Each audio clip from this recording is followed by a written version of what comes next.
Assalamualaikum warahmatullahi wabarakatuh. Okay, good morning, students. How are you this morning? We will study song in English. I think we have studied song in bahasa Inggris, but in sastra Inggris also there is a material about song. Okay, song lagu adalah biasanya musik yang ada kata-katanya. Kata-katanya dalam lagu itu disebut lirik. Lirik ada beberapa bagian, ada verses itu bait, ada chorus or refrain, ini adalah bagian yang diulang-ulang dalam satu lagu, biasanya kita sebut ref ya, and bridge, bridge itu penghubung antara bait dengan chorus. Dan berikutnya, social function-nya dari lagu adalah yang pertama to entertain the listeners, untuk menghibur pendengar. Yang kedua, to teach moral value through the lyric of the song. Yang kedua, untuk mengajarkan dasar moral melalui lirik dari lagu. Yang ketiga, to express personal feeling or emotion, untuk mengungkapkan perasaan pribadi atau emosi. Yang keempat, to criticize a particular condition, untuk mengkritik kondisi tertentu. Yang kelima, to tell stories, untuk menceritakan suatu cerita atau untuk bercerita. Yang berikutnya yang keenam, to convey a belief in faith, untuk menyampaikan suatu kepercayaan. Ini biasanya lagu-lagu religi. Yang ketujuh ada to give motivation or help in solving problem, untuk memberikan motivasi atau bantuan dalam memecahkan permasalahan. Yang terakhir to express art, untuk mengungkapkan seni. Ini beberapa fungsi sosial dari lagu. Ini nanti bisa dilihat fungsi sosial dari isi lagu itu. Yang berikutnya language features of songs, fitur bahasanya. Yang pertama use of first, second, or third person, menggunakan sudut pandang orang pertama, I, we, second, orang kedua, you, or third person, orang ketiga, bisa bisa they, bisa he, bisa she. Yang kedua, use of figurative language, menggunakan figurative language. Apa figurative language? Yaitu menggunakan bahasa atau kata-kata yang mempunyai makna berbeda dari makna literalnya, dari makna tekstualnya. Termasuk figurative language adalah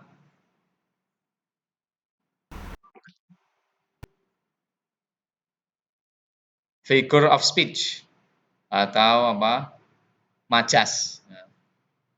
Misalnya ada metafora itu membandingkan dua hal yang tidak ada kaitan. Misalnya di bukumu ada life is roller coaster. Hidup itu roller coaster. Hidup itu berputar. Ini kan nggak ada kaitan antara hidup dengan roller coaster, tapi dibandingkan. Itu disebut metafor. Yang kedua ada simile. Simile ini membandingkan dua hal, dua benda dengan menggunakan like or as. Bahasa Indonesianya seperti atau bagikan. She is like the wind. Dia seperti angin.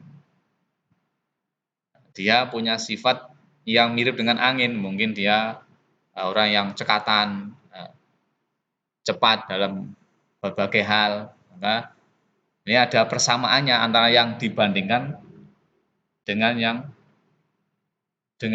bendanya itu dalam segi sifat. Yang ketiga ada hyperbole. Ada hiperbola. Apa itu? Exaggeration of a fact or statement. Ini membesar-besarkan fakta atau pernyataan. Misalnya, I told you a million times. Saya telah memberitahumu sejuta kali. Masa sih memberitahu sampai sejuta kali? Nah, mungkin beritahunya hanya 5 kali, tapi dibesarkan sampai million times. Yes. Yang keempat ada personification, personifikasi itu cara gampangnya itu adalah pengorangan. Apa maksudnya? Benda mati diberi sifat seperti orang, seperti manusia atau seperti makhluk hidup. Contohnya the moon won't come out to play.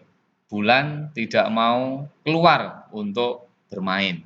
Nah, bulan keluar bermain. Bulan kan nggak bisa bermain. Nah, bisa bermain kan orang yang hidup. Berikutnya ada alliteration. Alliteration ini tidak termasuk majas maksudnya ya. Ini pengulangan konsonan, nah, suara konsonan yang ada di awal kata, biasanya dalam satu baris. Ada a big bully beats a baby boy, itu ada B atau B yang berulang-ulang. Itu B itu termasuk konsonan. Yang terakhir ada repetition. Repetition itu pengulangan kata atau frase beberapa kali.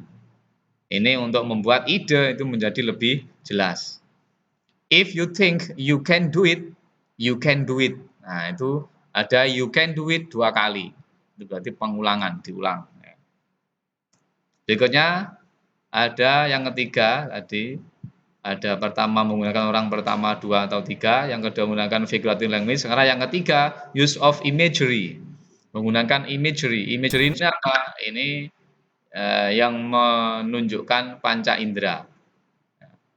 Di kata yang menunjukkan panca indera. Misalnya penglihatan, pendengaran, perasa, penciuman, dan seterusnya. Jadi apa yang disampaikan itu kalau bisa dilihat itu berarti menggunakan mata. Yang bisa didengar menggunakan telinga. Itu maksudnya aja namanya masing-masing itu. Yang keempat menggunakan use of rhyming words, menggunakan kata-kata yang berrima, rima atau bersajak. Misalnya ada A atau A B atau A B B. Nah, ini dilihat dari suara terakhir biasanya. Suara terakhir dari setiap baris per bait. Berikutnya use of informal language, menggunakan bahasa informal, bahasa yang tidak resmi, bahasa yang tidak baku. Misalnya ada singkatan-singkatan ini ya. Gonna itu dari going to. Wanna dari want to. Ain dari I can misalnya.